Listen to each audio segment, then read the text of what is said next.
Bom, nesse período de pandemia, alguns debates são feitos, como a necessidade sobre o isolamento das pessoas e também em relação a medicamentos, o uso da cloroquina, por exemplo. E gentilmente nos atendendo agora aqui no Jornal da Manhã, pediatra, toxicologista, chefe do Centro de Assistência Toxicológica do Instituto da Criança do Hospital das Clínicas aqui de São Paulo, assessor da Organização Mundial da Saúde, Dr. Anthony Wong, mais uma vez nos atendendo. Tudo bem, doutor? Como vai? Bem-vindo. Olá, Tiago, tudo bem? Tudo bem, doutor. Doutor, essa discussão primeiro sobre a necessidade ou não do isolamento total. Eu vejo alguns vídeos que o senhor está postando nas redes sociais, discutindo muito essa questão.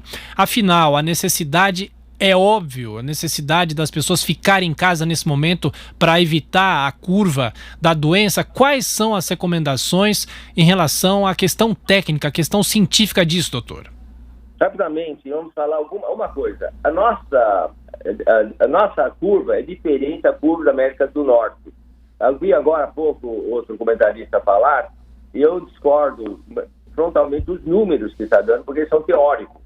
Nós pegamos os números clássicos. O Brasil teve até agora 1.400 e poucos... 4.256 infectados, certo? E 136 óbitos. A Itália, a Espanha, Estados Unidos, estão no hemisfério norte, o frio, isso faz com que a mortalidade e a letalidade, a infecciosidade e a letalidade seja maior. O Brasil teve, em total de 4 semanas, metade do que a Itália teve anteontem, aliás, que teve 9 mil casos. Entende? Então, é importante lembrar que nós estamos numa situação diferente. Mas olha, são mais de 5 trabalhos saíram recentemente, inclusive o Lancet, dizendo que o clima, sim, e a umidade, a temperatura e o clima realmente fazem uma enorme diferença. Então, nós não podemos pegar o que eles estão fazendo, porque olha, Nova York ontem estava 7 graus, Londres estava 7 também, Paris estava 8. Nós estávamos aqui ontem, acho que nós estávamos aqui 25, 26, e nós estava chovendo. Então, isso aumenta a umidade.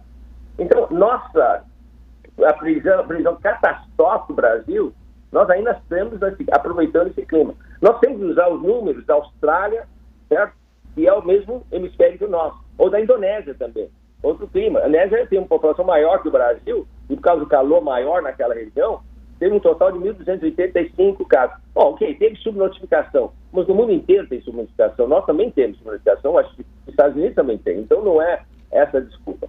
E um trabalho recente, até ontem esse trabalho de 4 microbiologistas chineses, mostrando que cada grau de feitiço nós aumentarmos, nós vamos diminuir a contagiosidade, principalmente a letalidade, em cerca de 10 vezes, se nós aumentarmos a diferença de temperatura de 15 graus centígrados, como na realidade é de 7 para 23, são 15 graus de diferença. E a umidade nossa está em torno de 60%, 70%, até 80%. Então, isso diminui tremendamente também a contagiosidade.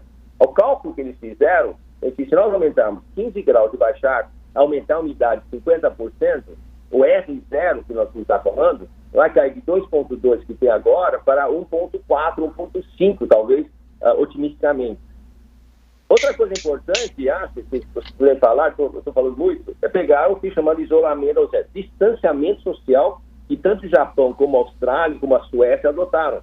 Eles tiveram menor número de casos e muito menor número de óbitos comparado com países que tiveram como se diz, a separação, isolamento, tudo, né?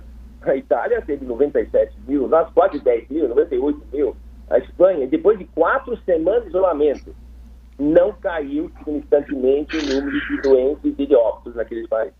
Então, vamos rever isso. Estamos conversando aqui no nosso Jornal da Manhã com o pediatra, toxicologista, chefe do Centro de Assistência Toxicológica do Instituto da Criança, do Hospital das Clínicas aqui de São Paulo, e também assessor da Organização Mundial da Saúde, Dr. Anthony Wong, consultor aqui da Jovem Pan. Doutor, a pergunta agora de Paulo Matias. Paulo. Oi, Paulo. Doutor, bom dia. Eu queria fazer uma observação nessa sua fala que eu achei extremamente pertinente no sentido da renda desses países, né? Se a gente for analisar, por exemplo, os Estados Unidos. Alô? E o som do Paulo caiu, doutor, então vou passar para o Rodrigo Constantino, daqui a pouco a gente retoma com a pergunta do Paulo. Constantino. Perfeito, Rodrigo, Paulo e Rodrigo, tá.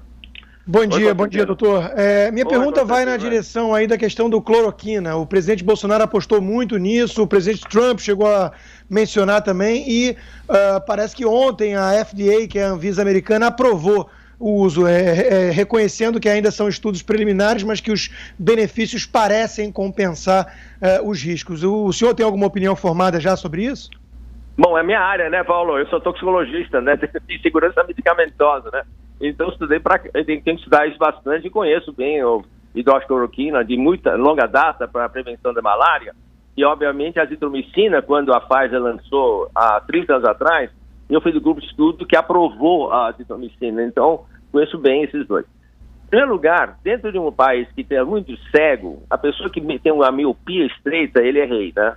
Então, diante de um cenário catastrófico pintado por aí, em que não há nenhuma esperança, qualquer remédio que tenha uma eficácia razoável já é muito boa.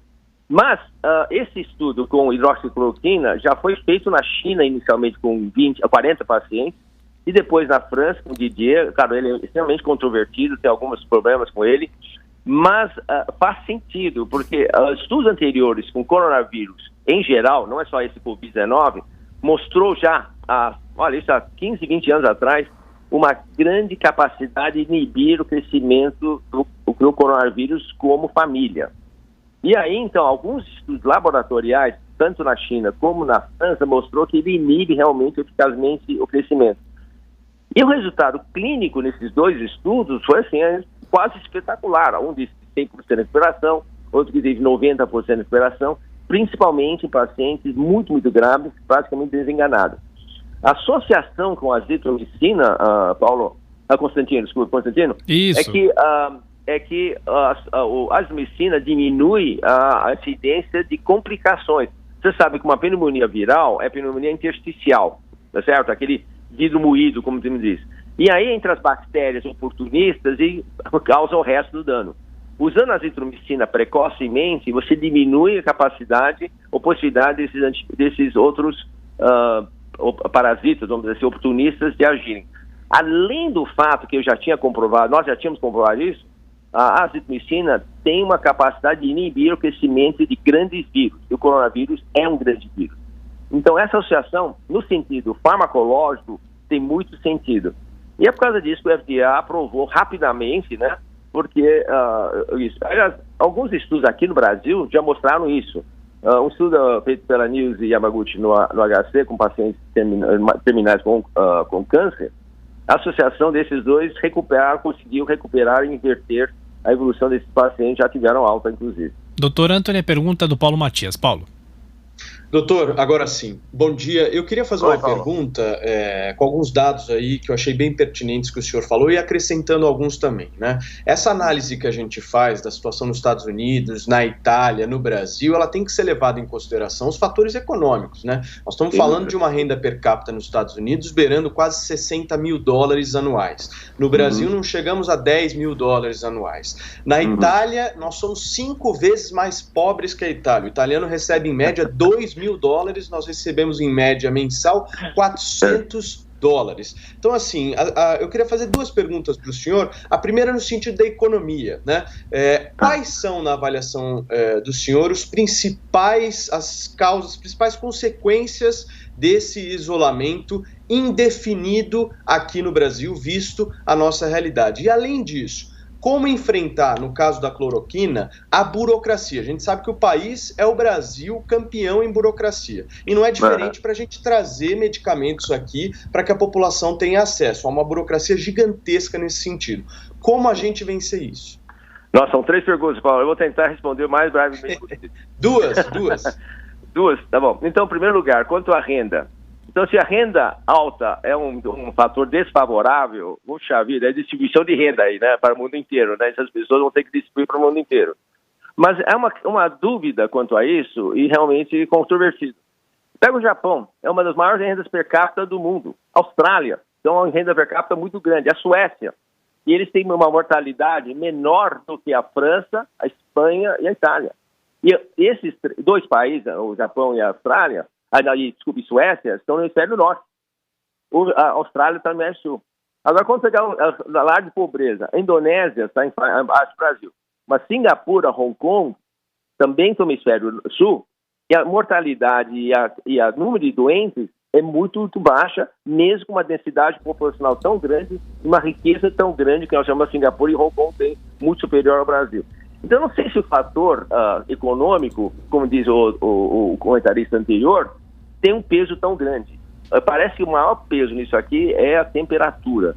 E isso, sem dúvida, você pega os últimos trabalhos do Lancet, que saiu agora dia 21, outro trabalho da China, outro trabalho da Harvard, e mais alguns outros trabalhos estão dizendo, o MIT, aliás, que saiu também sobre temperaturas são menos favoráveis, a umidade são menos favoráveis à proliferação do vírus, isso é muito claro.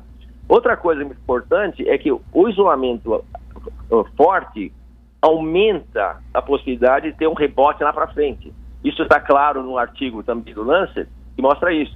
Nós reprimimos agora, empurramos para frente, e quando chegar novembro, junho, julho, nós vamos pegar o inverno, vamos pegar rebote, que é o caso represado. Aliás, a China está justamente experimentando um pequeno surto agora pela liberação da quarentena, e as pessoas estão indo para as outras cidades, outros estados.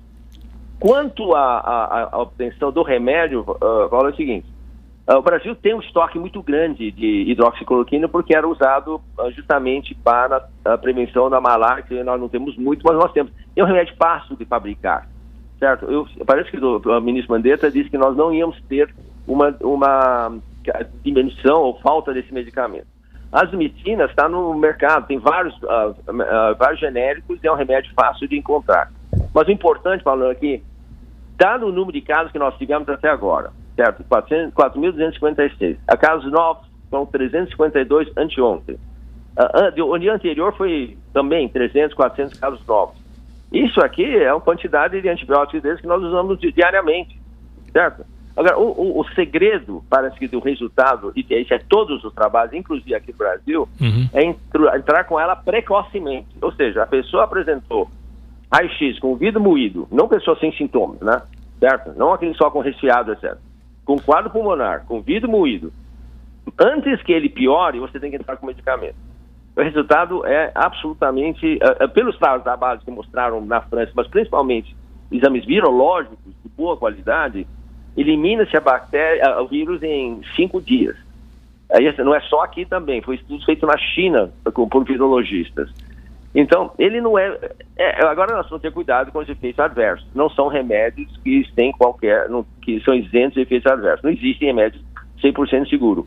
É por causa disso que só pode ser usado em ambiente hospitalar sob supervisão médica. Ok. Doutor Antônio Ong, pediatra, toxicologista, chefe do Centro de Assistência Toxicológica do Instituto da Criança, do HC aqui de São Paulo, assessor da Organização Mundial da Saúde. Mais uma vez, obrigado por atender a Jovem Pan. Bom trabalho para o senhor. Até a próxima. Foi um prazer falar com vocês. Prazer é nosso.